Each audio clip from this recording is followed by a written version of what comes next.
Good evening, friends. Welcome to the India Power Talk. India Power Talk is a knowledge sharing initiative. We invite thought leaders, domain experts to share their insights, experiences, and strategies related to economy, environment, and education. The result is an easily accessible digital source of knowledge that benefits not only Indian entrepreneurs and policymakers, but also international businesses, investors, and strategic partners who have invested or intend to invest in India. Our speakers include thought leaders, entrepreneurs, economists, professors, investment bankers, inventors, lawyers, chartered accountants, and other senior professionals with experience in diverse sectors. Today, we will explore a topic at the intersection of technology and the betterment of society, future technologies and impact investments. Emerging technologies have the potential to solve the biggest challenges facing humankind.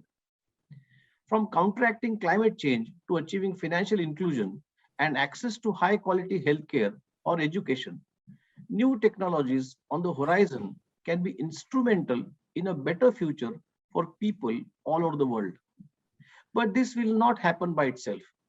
We need organizations and committed individuals dedicated to harnessing technology in the service of positive outcome for our planet and people. That is why impact investment is so important. The term impact investment refers to investment in projects and enterprises that seeks to make a difference in the world. For example, in alignment with the UN Sustainable Development Goals. By placing capital where it can do best, impact investors not only enable a better future, but also make a sound long-term investment strategy and plans. So the larger question is, how do we set the stage for large-scale impact investment? How can we make it easy and attractive as possible for those with the financial resources to fuel positive change, to put their money to work for the betterment of humankind and the well-being of our Mother Earth and people?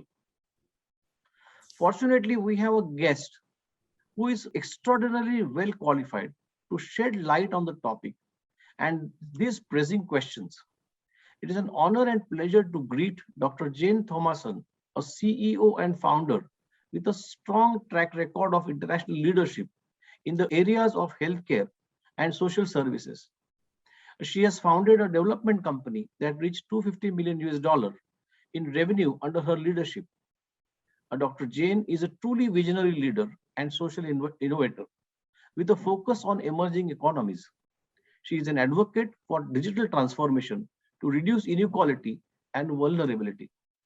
Dr. Jayne holds multiple appointments, including Industry Associate, University of College London, Center for Blockchain, co-founder British Blockchain and Frontier Technology Association, advisor Kerala Blockchain Association, Africa Blockchain Center of Excellence, Secure Healthcare Chain, Novum Insights, Section Chief Editor, Frontiers in Blockchain, member Findexable Data Governance Council, and ambassador Fintech Diversity Radar.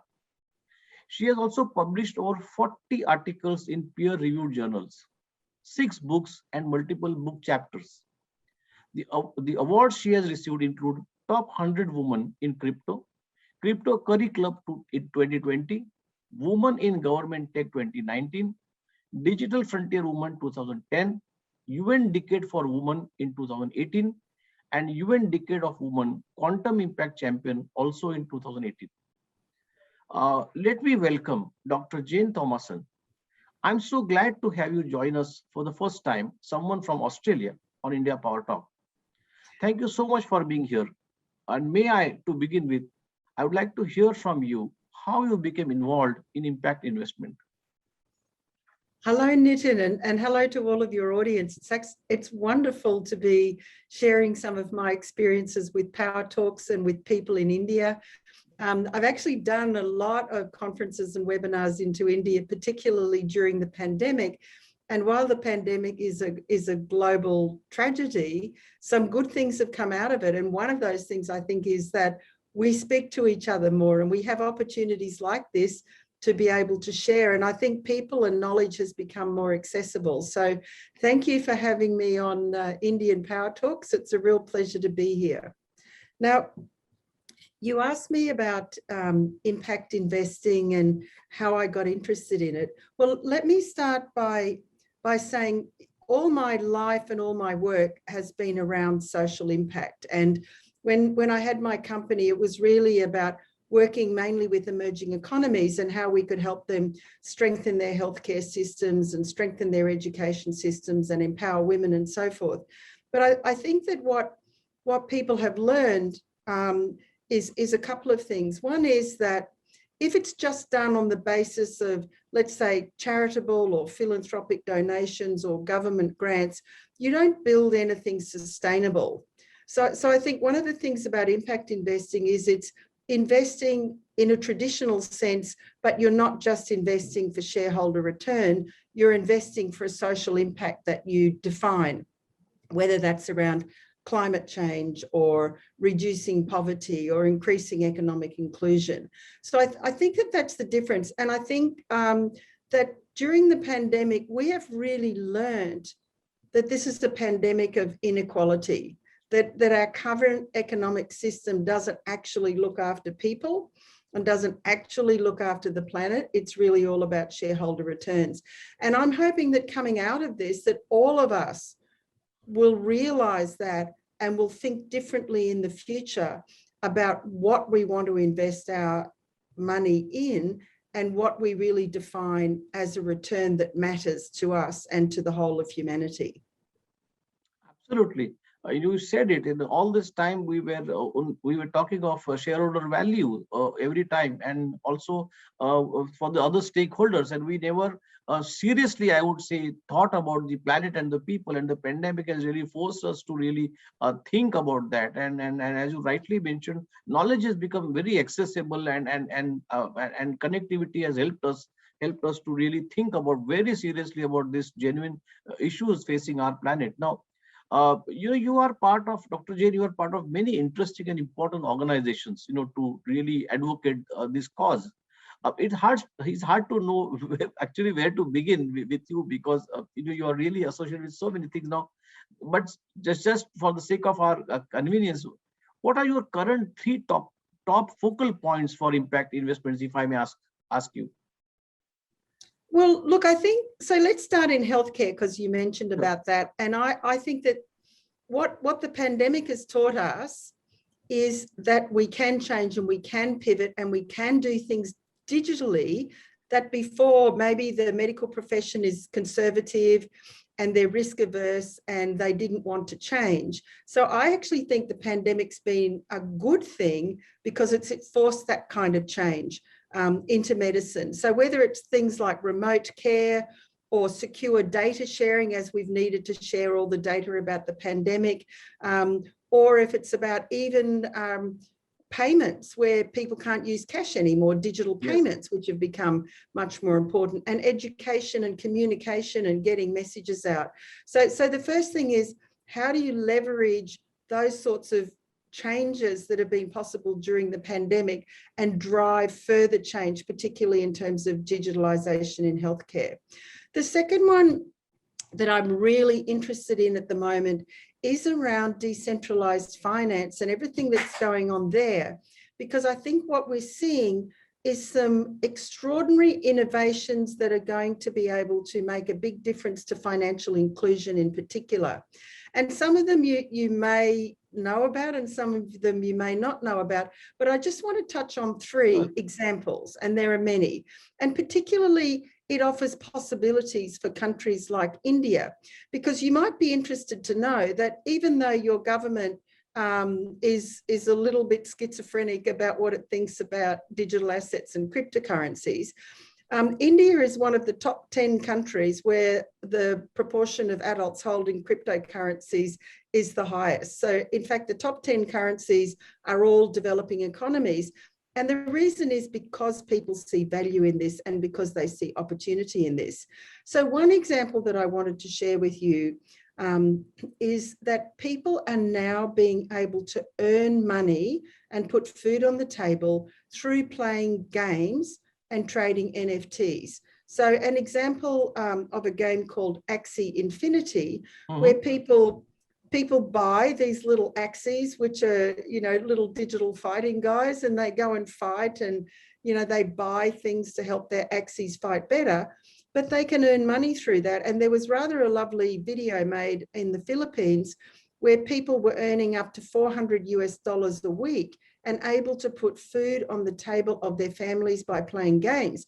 And I've just read that now the company that made that game is basically offering scholarships to people in the developing world, and this includes India, to play the game. So they can't afford to buy their own axes, but the owners will give them an opportunity to battle with their axes and share in the profits. So it's very extraordinary, but it's actually a way that people are earning money now. So that's one. The second one is the Good Dollar Project, which if you, after you watch the show, you go and get on your phone and you download the Good Dollar app. Every day, you and anyone else in the world can apply to get some good dollars. And I've been following this from the beginning because it's the aspiration of the people who founded it that this can grow to become basically a universal basic income network. So I now have more than 3,000 good dollars in my wallet, but once they had sufficient people in the network with the good dollars, they've now created a marketplace. So I can now use my good dollars and you can offer your services to me and I can pay you in good dollars, and others who've got things to sell or share can do that through a mobile phone, as simple as that. The third one is a company called Cello, which has an aspiration to basically create financial inclusion for everyone. And they have a foundation that gives grants, and they're trying to find a frictionless way using a mobile phone that everyone can access the financial system. So these are projects that I believe can be really transformational and already have a lot of people in different developing countries around the world participating in them. Oh, great.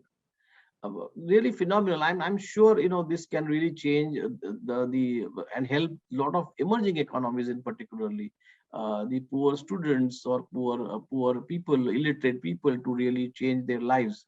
Now, you know, we just mentioned some time back about the shareholder value. Now, Dr. Jayne, the capitalist economic system, especially as it has developed since 1970, has been keenly focused on shareholder value rather than a well-being of society and the environment. Though we see huge mission and vision statements of large corporations which talk of well-being of people and planet. Now, it values economic growth and continues to concentrate capital in the hands of few. Now, may I ask you to share your thoughts on this situation and how impact investment could change it? Look, I think it has to change. I mean, the challenge, however, I mean, basically what we're doing is concentrating more and more and more of the wealth in fewer and fewer people's hands. And this is not morally right. And what we know is that there's vast wealth and resources in the planet. And if we can share it better, then we can make a lot of people's lives better off. And if we incentivize people to focus on climate change and the planet, we can actually secure our neighborhood. But I think that this is going to be a battle royale, if I could use that, because we're witnessing that already and in the whole area of blockchain, because what we started to see, people dismissed blockchain in the beginning, saying that it was just a bunch of anti-government libertarians and it would never last. But we're now at the point where institutional investors are wanting to invest in digital assets, are looking at the ways that it can be used, not just in the speculative cryptocurrencies, but in the tokenization of real estate and in the tokenization of rare metals and new currencies backed by gold. So there's a lot of innovation going on, and the decentralized finance that effectively does what the traditional finance system does, but without intermediaries. So the people who hold the power and the money in the traditional systems are struggling with this because they don't want it to happen, because they lose their premier status, if you like. But what we're seeing is, despite some of the claims that were made, say in 2017 and 2018, that this will never continue. In fact, as I said, institutional investors are investing, central banks are investigating digital currencies. China's already launched its digital yuan. This is here to stay, and it's going to unseat the traditional financial system. But what I'm hoping too is, because these blockchain token ecosystems can incentivize the kind of behavior that we want, I'm hoping that we can use it to incentivize, for example, around carbon credits and climate change and regenerative agriculture. So you're putting investment in those things that make the planet better, or you're incentivizing people. For example, a great project that I'm involved in at the moment called Fabulous Futurists is looking at tokenizing rare metals, but rewarding the small scale miners who produce those rare metals. So allowing them directly to access the market without these big purchases in the middle. So this is not played out at all. And regulators have got very excited in a lot of countries, and they're trying to figure out how to regulate it. So different countries have responded in different ways. But I predict that in time, we're going to have to sort out how we can utilize these new technologies to make the world a better place, to create more equality, and to create investments in those things that build a safer planet where we're addressing climate change and those kinds of issues. Oh, that's really nice of you to elaborately explain the concept and expectation. But whilst on the subject, what role you mentioned about regulators? So I would ask you as to what role, according to you, can any regulator or any government agencies can really play in making this a reality? Well, they simply have to. The problem that we have is that both regulators and governments are usually struggling to catch up, because it's the technologists and the companies that are making this stuff, and it's really fast, and technology's accelerating into exponentially, and governments and regulators are struggling to catch up. And so I think there's a huge role to play in collaboration between governments and regulators and industry and academics and the technologists that are making this, to try and understand what it is to mitigate the negative consequences, because there are some consumer risk issues and other issues with the technology, that's for sure, but to try and see, and ethical issues, which is another issue of interest to me, and try and see how we can harness this in the best way to be able to help the poor and disadvantaged. And one of the most exciting developments that I see coming, and this is going to really be something important for India, is voice activation, because you still have a very large number of people in your population who are illiterate, so they can't use sophisticated mobile phones, but they're making very cheap voice devices that are costing around, I think, $10, which makes it more accessible to the poor. And then using voice activation, they can talk, they can get education, they can get instruction about, how to send and receive money, for example. They can learn about how to make their agriculture better, all of the different things they want to do. This is going to be huge for India. If your illiterate people can essentially get access to the internet, but get access to it simply by talking in their language. And Google is working harder and harder than ever, trying to get languages from developing countries onto Google so that it's accessible. Because why it's so important for countries like India is that you have this huge young population. They're digitally literate. Many of them have already access to mobile phones, and they've got huge problems that can be solved by technology. So I think we're going to see the locus of innovation moving to some extent from the West to developing countries where you've got these young, motivated populations who can do things, who can change things using technology. Okay, great. No, that is really very practical and very solution oriented advice that you have offered. But maybe may I ask you a side question to this? Now that we are talking on the actual practical usability of this. See, as you rightly mentioned, the governments would be always slow in reacting to the changes in technology. Let me put it differently. It is not government which are slow, but the technologies are very fast.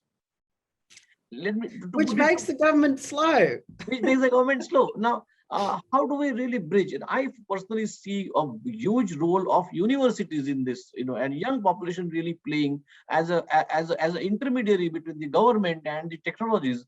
How do you have any view on this? As you see, countries like India, where is the starting point? How do we really get on to the running train and catch what's happening? Well, let me say it in a different way, because education is absolutely critical. But one of the things that universities themselves need to innovate and change. So I was Yes. very excited. Maybe 4 months ago, I was on a webinar to launch the digital university in Kerala in India. Because universities have to change from the old style bricks and mortar. You don't have to go to a classroom to listen to a boring professor lecture you for an hour to learn things now. So the potential to be able to teach things both through video, but also through gamification, which is a way, particularly in technology and teaching people how to code, so they've got developer skills that they can actually sell into the gig economy and earn money, is becoming really important. So it won't just be universities, because a lot of other institutions, some of the companies that are building the technology are setting up foundations to teach people about how to use the technology, for example. I think universities have to rapidly change, or they're going to be out of date, and they're not offering, because what you want for your child, I'm sure, is that they're job ready and they can get a job. And we're moving into a skills-based economy. So we need to prepare our young people, not so much that they have a 4-year university degree in accounting or business, but they have skills that they can sell now to companies who want those skills. So I think universities have to get very much up to date. But the third piece about universities, and I think this is where they really can play a role, is technology is moving at the speed of light. The technologists are excited about what they're doing. They're not necessarily thinking about the consequences of what they're doing. They're not necessarily thinking about the ethics of what they're doing. And that's where universities can play a role as an independent third party who can look at this and who can say, that was terrific, but it had some unexpected consequences there. And no, if you're building algorithms that are making decisions about whether people should get bank loans or not, you have to think about this, because you can ruin people's lives simply by one small decision that the algorithm's making. So I think universities have a very important role to play. But I also, I can't speak for India, but I know in many other countries in the world, the universities are well behind, just like the governments and the regulators. So they absolutely need to catch up. I must just add here that India last year in 2020, we have launched a new education policy for complete India. And of course, it's a policy document right now. And the government is already taking steps. Every state has set up separate committees to implement the new education policy. And the new education policy, I must say, is a wonderful document. The proof of the pudding would be how do we implement it and how do we take it to the student community. But at least the government of India has initiated and come up with a new education policy which talks of all this what you are talking right now. I wanted to share a story. Sure. When the launch of this Kerala Digital University happened, I was listening to some of the other speakers. And one of the speakers was from a fairly small software company, not a major in one of the big cities, who won the contract to develop India's version of Zoom. I can't remember the name of the company, but I really remember what he said, because they were asking him about how they chose their developers. And he said, look, we don't really care whether they've got a university degree or they're a qualified engineer. We ask them about what skills they've got, and then we give them a challenge. And if they can do that and they have the right attitude to learn, we take them. And so I Wonderful. think that's a big change in the way that employers are thinking. And more, we need to think about the possibility that people can be trained to be software developers, for example, with some training using YouTube videos and other Yes. things like that. And they've got the skill and people will buy that skill from them. But that's happening across India in 2-tier and 3-tier cities where there is no access to great institutions or big educational colleges. There, the small time companies, they access YouTube, they access other digital medium, whatever is available, and the job is given to whoever can just do it. I mean Yeah. that's the way to go about it, I guess, because we have a geographically vast country, and we really can't have a multiple physical infrastructure for large colleges and institutions. Yeah. Uh, Dr. Jain, let me from here, the connected question which I would like to ask you is, let me take you to the core of the subject. Now, could you please talk in slight detail about the specific technologies you feel merit greater impact investments, and why do you feel that? Well, look, it's hard to pick any specific technologies. I should say that I entered a technology quite late in life.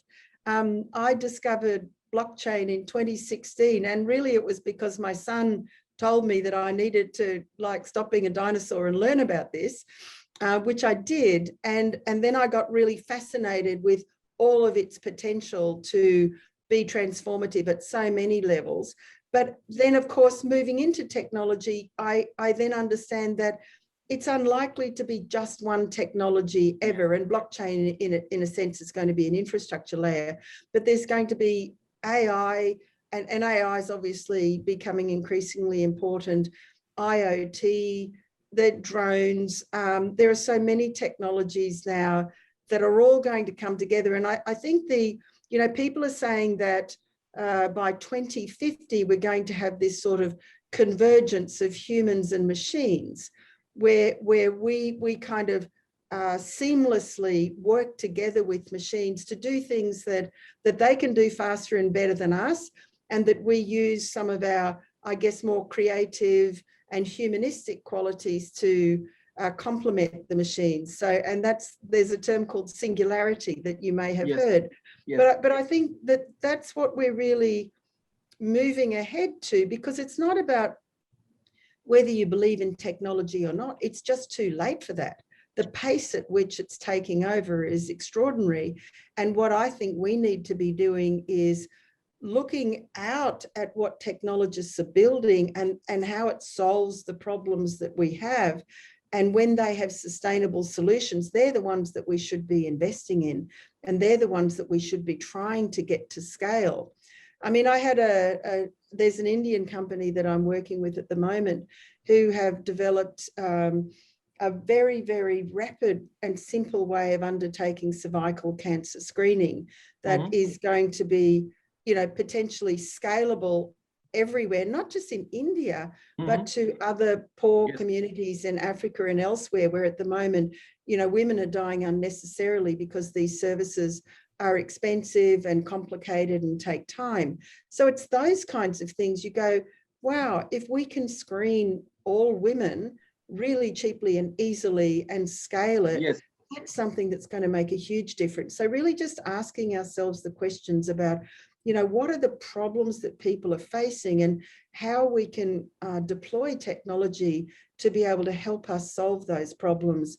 I think that we're going to have some really powerful examples. And one of the areas you see it a lot actually is in humanitarian settings, because they're really, really difficult settings and people are in crisis. So the humanitarian community tends to be faster to innovate and try and find solutions. They're flying drones over populations who are fleeing and so forth now. So we're seeing a lot of things in humanitarian settings, but that could also be spread to poor communities elsewhere. It's just people understanding the possibility and being prepared to embrace it and go with it and try and find those things that really can change people's lives. Absolutely, and there can't be anything better than what you said just now. So, Dr. Jayne, you have much experience in the healthcare, okay, and I also have talked about the role of healthcare and healthcare data in improving people's lives. But one question which is very critical and associated with this is, how can we reconcile the right of data privacy and ownership with the need of global healthcare statistics? I mean, we spoke about ethical technologies being used. So, is there any issue around it, and how are we addressing that? Well, look, I think there's a couple of ways to look at this. And the first one is, do you remember in the pandemic, especially in the beginning, there was that Johns Hopkins map of the world that had the sort of growing red dots that we all watched Yes. and scared the hell out of us.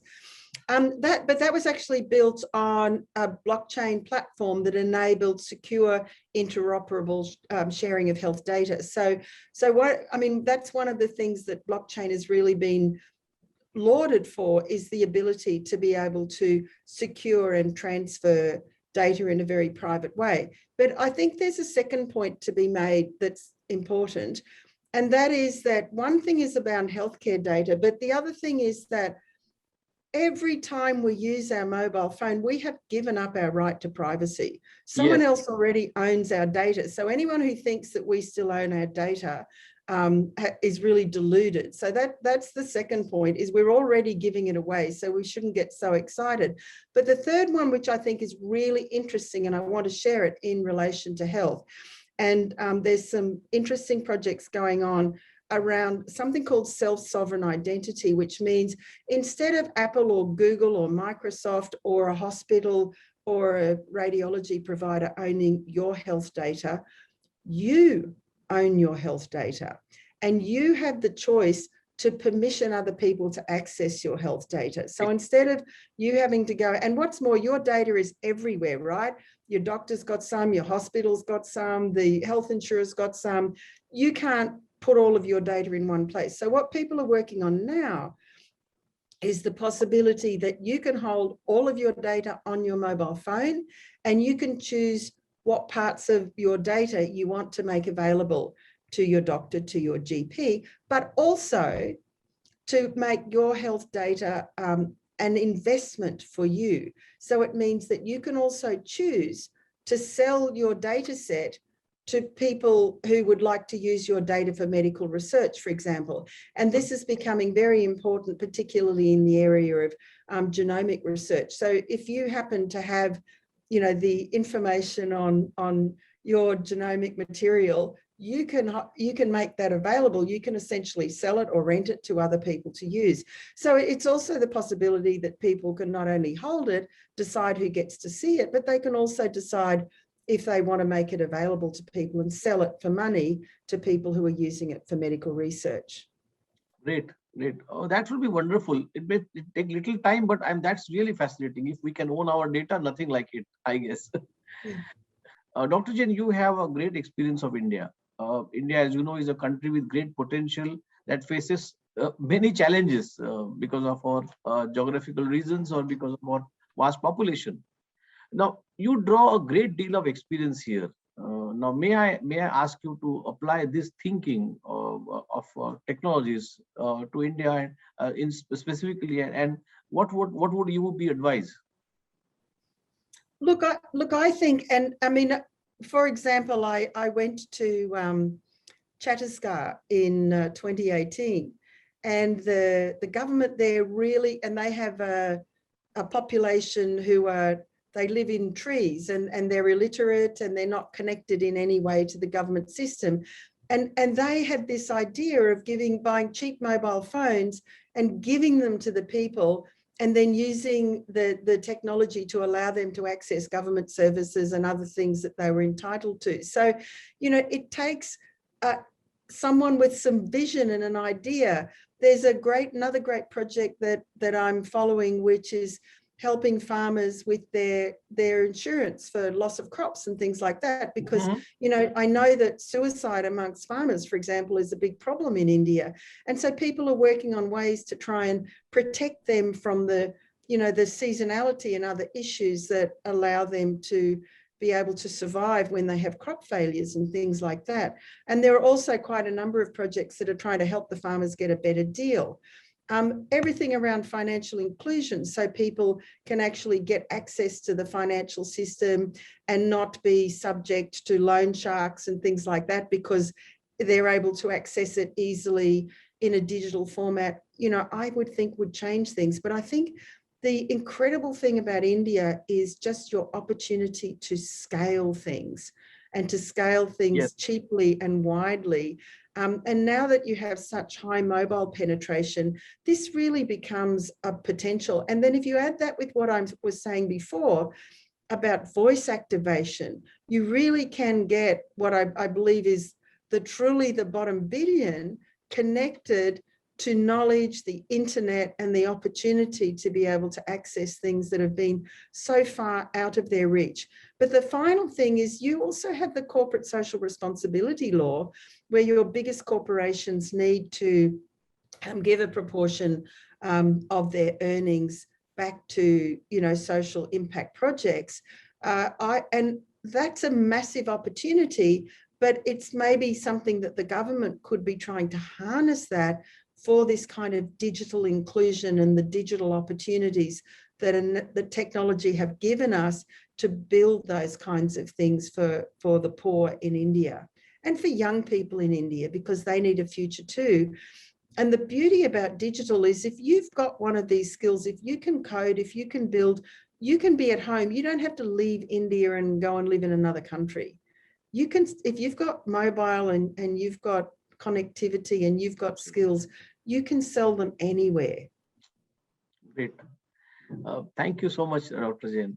Now, Dr. Jayne, you have built an extraordinary career in the fields that continue to be dominated by men. So do you have any advice for young women, Indian women setting out on a career path? Look, I do. And I think that what I want to encourage the young women is to really have a dream and to go for it. And I mean, India, there's a lot of cultural issues that make it more challenging in India than maybe it was for me growing up in Australia. But nevertheless, you have some extraordinary Indian women role models. And we know, again, in the technology field that there's opportunities for women to really be able to shine. But I think it takes courage, and I think it also takes a willingness not to take a setback as a failure and understand it, that it's a learning opportunity to be able to get up and do it again more intelligently. But I think the other thing that technology gives, and we're certainly seeing it in Indonesia and in some countries in Africa, and I would imagine in India, is that women can support other women, because often women lack confidence. They're nervous, their mother-in-law doesn't want them to do this or something. And they need someone else to say, yeah, I had the same problem. This is what I did. It's okay. You can do it. And encourage them, because, we rise by lifting other people up. And so I think what's important is for women to be connected with other women, particularly women who've been successful and able to achieve things, and show other women the way. So I think that's the other thing is, find role models, find mentors, find women who will share their experiences with you, their hardships, and how they actually got through them, because it's not easy for anyone to be successful in business, whether they're a woman or a man, but women often have extra responsibilities and challenges to be able to do it. And we've seen that in COVID as well, because people have expected women to be in the home looking after their families and their children, and it's often hard for them to continue to maintain a job or a business. So we know that it's hard, but it's not impossible. And I think that, we women who've been lucky enough to be successful need to inspire other women to follow us. Great. Dr. Jayne, this has been really fascinating talk for the last 40 minutes. Now, I don't wish to hold you more on this, but would you like to make any closing comments that you would like to share? Only that I think India is one of the most fascinating, extraordinary countries that I've ever had the privilege to visit. And I think, even if I think back to when I first went to India to now, the changes that have been made, just the whole development, for example, of your IT industry from nothing to being, absolutely a powerhouse in the world. And some of the work that's going on in smart cities and some of the things that I'm aware of, like India is a machine and you have so much potential. And I think the potential is in harnessing the possibility of these technologies to making life better for people in India, but also you can now take the Indian expertise and you can share it all around the world, and people want it. So I think it's like this is the dawning of a new era of opportunity for India. And I think you're going to see people wanting to invest in India and wanting to be part of that growth story, which I'm very confident is going to happen. Great. Thank you so much, Dr. Jayne. I am finding short of words to really sincerely express my gratitude for your valuable time and insights. And it has been a great pleasure talking to you. Thank you. It's been such a pleasure. And I really appreciate you having me on your show. Thank you, Dr. Jayne, once again. And I would like to thank the Indo-American Chamber of Commerce, as well as the Indian Chamber of Commerce, the Wadhwani Foundation, LawSeco, and the India SME Accelerator Network for providing the audience. Let me conclude with the humble prayer to the Almighty to bestow mankind with the right spirit to fight the coronavirus and help restore peace, prosperity, and well-being. Thank you, Dr. Thank you.